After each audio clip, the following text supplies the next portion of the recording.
Well, happening right now, closing arguments after 9 days of grueling and heartbreaking testimony in the case of a fatal hyperbaric chamber explosion. The blast killed 5-year-old Thomas Cooper, who was inside the chamber receiving treatment last January.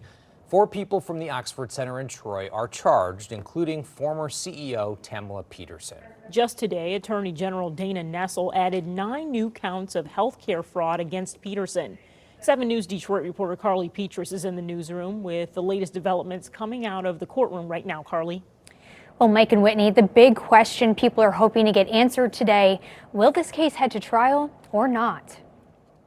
We are returning this afternoon for the purpose of the parties being able to present their arguments as it relates to the people's burden for bind over. Closing statements presented in front of Judge Maureen McGinnis Tuesday after several days of testimony from 8 witnesses in a preliminary hearing for the 4 defendants charged in connection with the death of 5-year-old Thomas Cooper. The tragedy happened on January 31st while Cooper was undergoing treatment at the Oxford Center in Troy. He was inside a hyperbaric chamber when it caught fire from the inside and exploded. A preliminary exam is conducted to determine if there's probable cause to believe a defendant has committed a felony. Prosecutors argue owner Tamala Peterson, safety director Jeffrey Mosteller, and manager Gary Markin should go to trial, each facing 1 count of second-degree murder, a potential life offense, or alternatively, 1 count of involuntary manslaughter, a 15-year felony.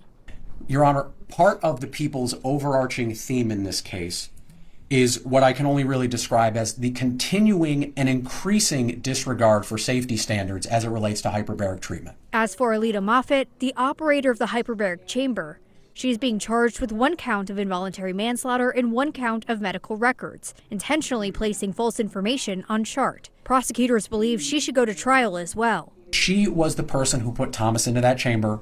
She was the person who gave him that towel fresh from the dryer. She is the person who did not use a grounding strap.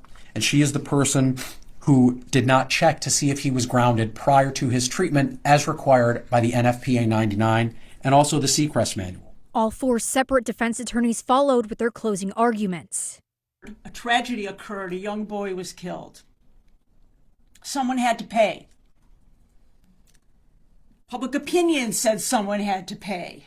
The Attorney General said someone had to pay. So within a very short time, 4 people were charged. And all 4 defense attorneys agreed there's not enough evidence of the cause of the fire to move forward, recalling testimony from a deputy chief with Troy Police. So you can't, at this point, as you're sitting there in that witness chair right now, you can't rule out as a potential cause to some extent of the fire, right? Specifically, no. So court is still in session as we speak, so stick with us as we wait for a decision from the judge on whether or not this case will go to trial. Carly Petrus, 7 News, Detroit. Just a sad, sad story no matter what happens. 100%. Thank you so much, Carly.